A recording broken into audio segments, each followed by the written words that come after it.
Welcome to another episode of Curtain Call Conversations. I'm here today with Josh St Clair, who's currently playing Sam Wheat in the UK tour of Ghost, the musical. How are you today? I'm good. I'm fresh. Good. Good to hear it. So, how's the tour going? I mean, it's well underway now. You've done a few dates. How are you finding it? Yeah. Yeah, it's a challenge, like that's for sure. I think there's many aspects to it. Like the show is challenging, weekly touring is Yeah. challenging. Um, the differences between doing a job like in town, like London, for example, and tour, you've got the challenges of like new place every week, Mm. new bed. We call Yeah. it like the mattress lottery because you don't know what you're gonna get. Yeah. New journey to work, new dressing rooms, got to find your nearest supermarket, gym, like all the things that you don't necessarily think about when you think about the show. And then on top of that, you've then got to do 8 shows a week. So Yeah. it's a challenge, but I don't back away from a challenge. So I'm having fun. Good, excellent. I mean, it's a show that I've never seen. I've never seen a musical version of Ghost. Obviously, I know the Okay. film very well. So for people that perhaps like me have never seen the show, tell us all about it. Sure. So Ghost is about a couple called Sam and Molly. And by the way, this isn't a spoiler, but basically what happens is they're very, very loved up and it's all going very well. But in an supposed accident, Sam is killed, Hmm. um, and he becomes a ghost. Yep, clues in the Ba-dum-chi. name. There we go. And what happens is he is essentially stuck between the kind of the human world and then the world he's left and the afterlife, and he doesn't really know why he's stuck. But then it turns out that his death maybe wasn't as accidental as we were made to believe, Yeah. and he then goes on a mission to essentially try and save Molly from meeting the same fate that he had. And he does this by enlisting the help of a phony, what we thought was a phony psychic Yeah. called Oda Mae, which was the role made famous by Whoopi Goldberg in the film. Yeah. So it's Sam and Oda Mae as a team trying to save Molly. Okay. Spooky stuff In happens. a nutshell, yeah, absolutely. I mean, I mean, it is a great show. It's had some great reviews so far. I mean, how are you finding sort of you mentioned earlier then that touring is hard and it's hard Mm. doing 8 shows a week. So are you kind of in the flow of that now after doing a few dates? I know it must take time to sort of get into it properly. Well, hilariously, we've just had a week off. Oh, have you? So actually, we opened the show yesterday in Darlington, so it's kind of a bit weird to be like, cool, I need to find that groove again. Yeah. But yeah, definitely starting to find what I would call my 8 show week in terms Mm. of when to put the foot on the pedal, when to take the foot off the pedal, um, pacing myself because we also have what we call back to backs, which is when we do 4 shows in 2 days on a Wednesday and a Thursday. Wow. And that's kind of the really hard chunk of the week. Yeah. Um, so yeah, because the part is really demanding in different ways because it's quite physical, kind of throw myself around Yeah. um, the stage. It's also quite mentally draining because you have to deal with some kind of real Yeah. sad stuff and it's really I finish most shows like crying, and so I always have to come Oh, home and like watch trash television. oh, I've been like binging like Emily in Paris and oh. Selling Sunset to try and like Yeah. get yourself out of like the sad headspace that the show can put you in. And then on top of that, it's also just like vocally very challenging. There's some big Mm. songs. It's a pop score as well, so it's Yeah. kind of big singing. So it just requires me to look after myself very well. I Yeah. love sleeping. Um, I literally always have a massive bottle of water with me that I'm constantly chugging at throughout the Good. day. Yeah. And then to look after my body as well, I try and get to the gym just for like maintenance more than anything. I'm not going crazy and doing all these workout classes on top of the show, but Sure. there's definitely like that rhythm of like, cool, so I've got a bit of time here, so I'll go to the gym, and then Yeah. I can, Friday I don't do anything, so I'll shut up for the day. And what I'm saying Yeah. is you find like your goalposts of Mm. week and what you're trying to hit to allow you to get to the end of the venue.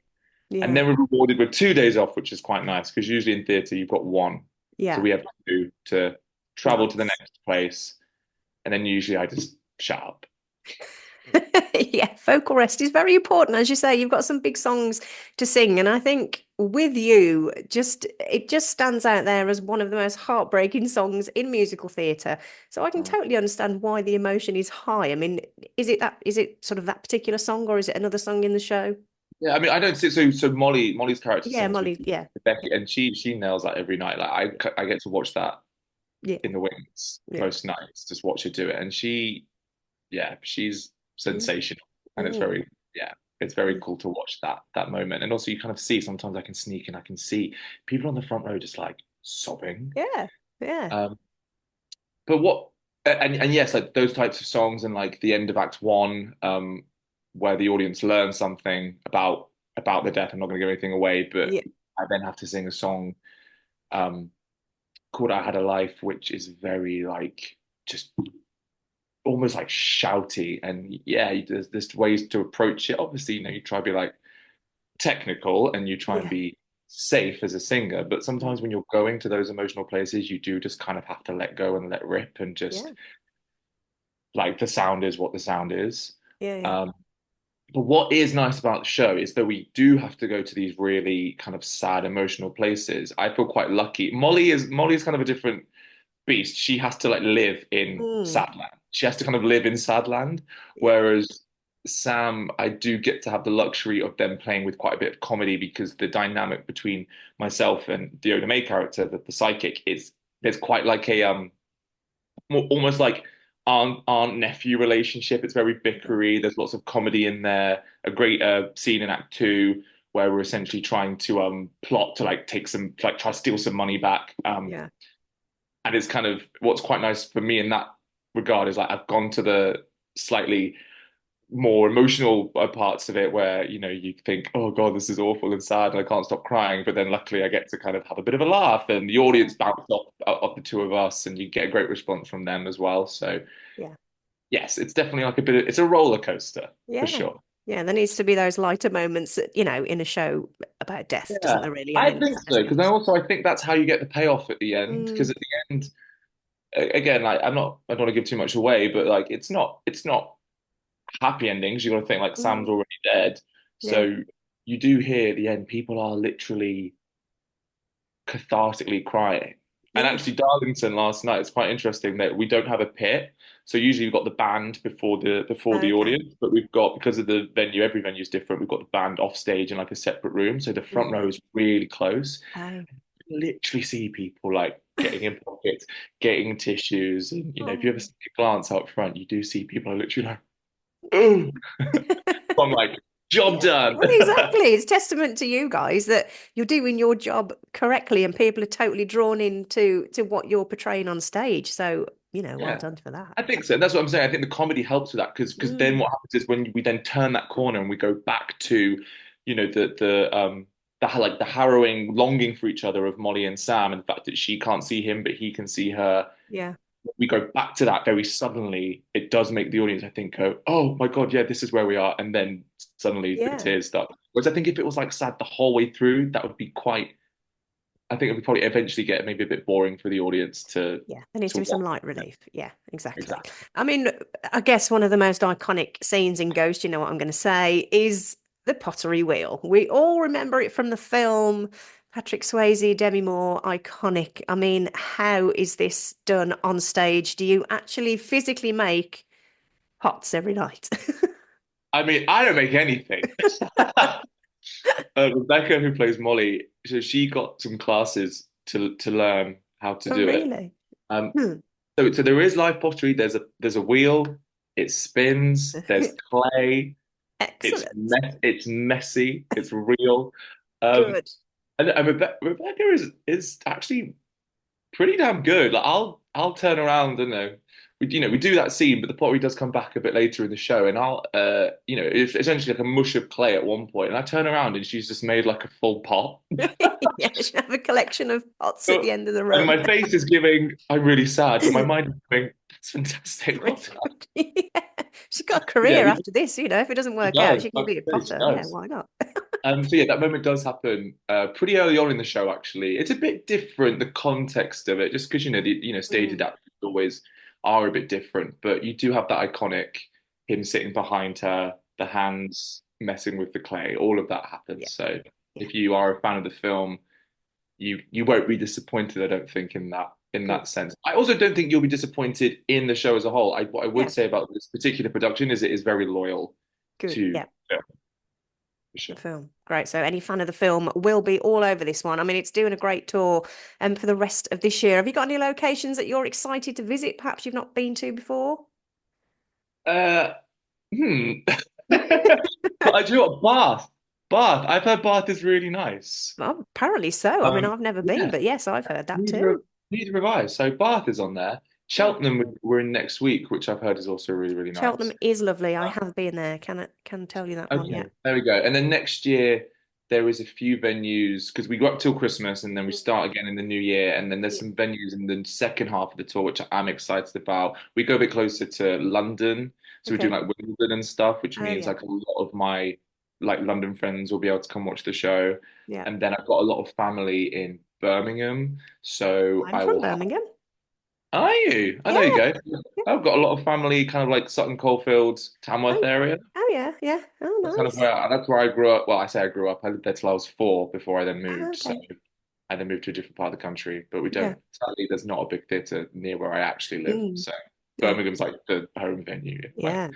Yeah. And then I've also got my dad coming to watch the show for the first time in Coventry. So I can't say I'm excited about Coventry, but I Mm. am excited about my dad watching the show because he's not Yeah. seen it. I That'll know be what you nice. mean. I know what you mean. I mean, your career's been, it's been great so far. I mean, you've worked Oh, in thank some you. brilliant shows, including sort of Frozen. You've done a tour of Kinky Boots, which, I think is one of the best musicals out there. Love that. So, what's your experience and sort of looking back on the shows that you've done? Just gratitude, to be honest. Like I Mm, just kind of I think when I think back to like I was the kid who was very, I was taken to the theater quite a bit as a kid, and I understand that's like a luxury and mm, everyone can afford that. And I used to watch those shows kind of dreaming that one day I would get to be a yeah, part of them in some way. And the way it's just played out, I'm very, very fortunate, I yeah, guess. Um, yeah. I used to be obsessed with I was that like teenage kid obsessed with Wicked, Mm. and then my first job out of drama school, I was like lying on the floor as a guard watching Elphaba fly. Do you know what I mean? You have those Ah, moments you kind yeah, of think back and you go, oh wow, like life really does have like a way of working out for you sometimes. yeah. But yeah, and I've also got to do a nice range of things, Mm, like big mega musicals like Wicked and Kinky Boots and Frozen. yeah. Then I've also really lucky to do some kind of more intimate work. Sadly, I was part of the City of Angels transfer from the Donmar warehouse, and that Okay. closed with 10 previews due to Yeah, COVID. That yeah, was really special. I did like a Sondheim in Paris last Christmas, and that was really special. Sometimes like the shorter jobs yeah. you take kind of the most from because they feel a bit more like I guess the intensity of them, it just makes Mm, them you want to soak up every moment. yeah, But overall, yeah, just like heaps of gratitude for being able to make a career for myself in what is like yeah.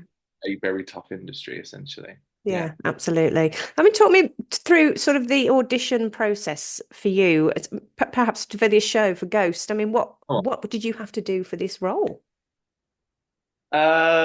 This role's quite interesting because I don't know if I'm screw it, whatever, who cares? So I was originally in for Carl, who Okay. is another role in the show. And then I auditioned for that, and then I had to do some scenes and had to Mm, sing a bit, but not any Sam stuff. And then I yeah. was recalled, um, and I had to do a recall, and I was recalled for Carl, but then they also gave me Sam stuff, and they were like, "Can you just have a look at this? Yeah. Because we think maybe that could be an option." Yeah. And also the person who plays Carl also understudies Sam as well. Okay. So yeah, they have like double the work. Yeah. And I went back in and I was doing the Carl stuff, and then one of the people on the panel just kept being like, "Did you do? Did you get that Sam scene? Can we just hear that? Cool, yeah. Do the scene, great, cool. Sung some Carl songs. Did we sent you a Sam song, didn't we? Can we just hear that?" And I was like, "Yeah, sure, cool." Yeah. Um, and did it. So I also read in that audition with Rebecca, because Rebecca had already been cast as Molly because she had done the show last time it was on tour as well. So she was there. And also we had quite a few mutual friends. So I think Okay. essentially by reading the Sam scenes with her, we clearly gave off this very natural Mm, chemistry. And that was quite nice. Is like a lot of the reviews pick up on that like we do mm, have very nice stage chemistry together. yeah. Because it's real. Like she's a very, very good friend now, you know. Oh, good. Um, so yeah, I left that kind of not thinking, well, I didn't really know what was going to happen. I was a bit like, well, I guess it maybe could be either. Yeah. My preference was Sam just because it's a bit more of a challenge. And I also think in terms of my own personal career trajectory, Sam just made more sense than Yeah. Carl did. Yeah. And then, yeah, then got the phone call from my agent saying, so they offered you Sam. And I was like, Oh, oh, yeah. that works. Yeah. Yeah. Yeah, yeah. How lovely. But Yeah. that's just an example of like, that was two auditions. But for example, I did the original cast of Frozen, which cast back in 2019, and I Yeah. think I did like 11 auditions. Oh, wow. It can be quite quick, and Mm, it also can be like really dragged out yeah. Gosh, because 11's a lot. oh yeah, well they cast it so early that essentially I think they just could see everybody. So Mm, there'd be like weeks between rounds. You'd be like, oh, I think I've got Carl, like I think that's done, and they'd be like, no, no, you're back in, but like in a month's time or something like that, you know. right. Um, and that was just, what was I that I was Pabby, so I was like a featured ensemble. So that wasn't even for a principal part. That was for like an Wow. ensemble track, 11 rounds. Yeah. So it does Gosh. show it can really vary depending on show, production company, stuff like that. But I feel like I quite enjoy auditioning, which makes me sound a Do bit you? Yeah. mad because lots of people don't like it. Yeah. But there's something about I don't know the pressure and kind of being given that space to like Mm. make something in the moment. I kind of find that very exciting. Yeah. And I mean, for you playing the role of Sam, I mean, do you refer back to the film, Patrick Swayze's performance? Do you take bits from that, or do you just completely make him your own character? I think it's a combination. So full disclosure, I'd never seen the film until after I got the job. Really? Nope. So I Wow. was like, I should probably watch this to do some research. Yeah. Um, and definitely there's elements because the script writer of the film is the same as the script writer for the show. Okay. Yeah. So they're very similar. In fact, some bits are literally a carbon copy. Okay. So it's kind of a mixture. I go with my own instincts, but definitely if there's bits that I potentially are maybe like struggling over. I remember there was a few times in rehearsals I was just like, I can figure out, the intention or whatever, but in terms of like what I think this is, I would then maybe go back to the film and kind of go, well, Mm. what do I think he's doing? I mean, what I would say that I'm not doing is a Patrick Swayze impression. No, no, I absolutely. don't think I just don't think that would be true to No. also like myself and my instincts as an actor. Mm. Mm. But the character is written in that way that naturally you do have that Sam, he's got the charm, but he's also got like the sensitivity. And I Mm. think you need like both elements of that, which Patrick Swayze did so well. He had such like an ease about him, but then he could also go to these real like great depths of emotion. Yeah. Um, I think a massive part of that, like I said, is how the character is written. So, Mm. it is very much my way, but with like hints of Patrick's, but with little spices of Patrick peppered Yeah. into it.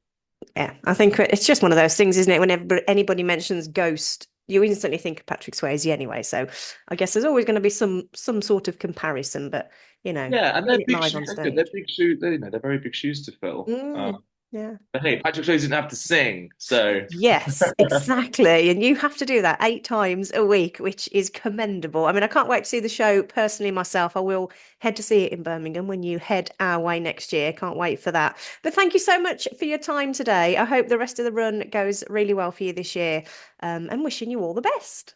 I appreciate that. Thank you, Emma. Nice to meet Okay, you. you're welcome. Take care. See you, Bye. Bye bye. bye.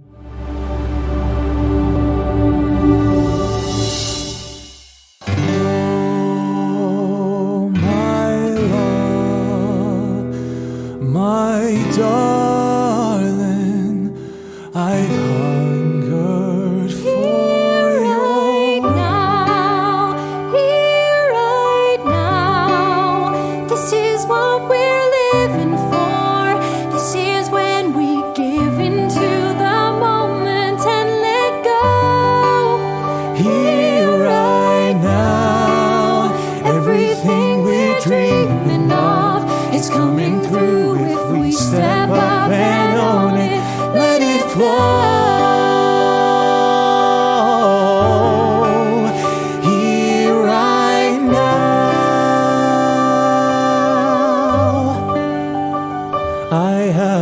life, I had it all. From such a height, so far to fall. You took all I had and torn apart at the seams. You've taken from me everything I see, and you've stolen my dreams. I keep thinking that you'll be calling. Everyone says that it's all in my head, and I can't accept it. I say it with my I'm not ready to just eyes. give in. I know that I can't live in this pain. When I hold you close at night, I can't comprehend this and pretend that I don't care. Any place I wanna be, I wanna see you there. Oh, my love, my darling, I've hungered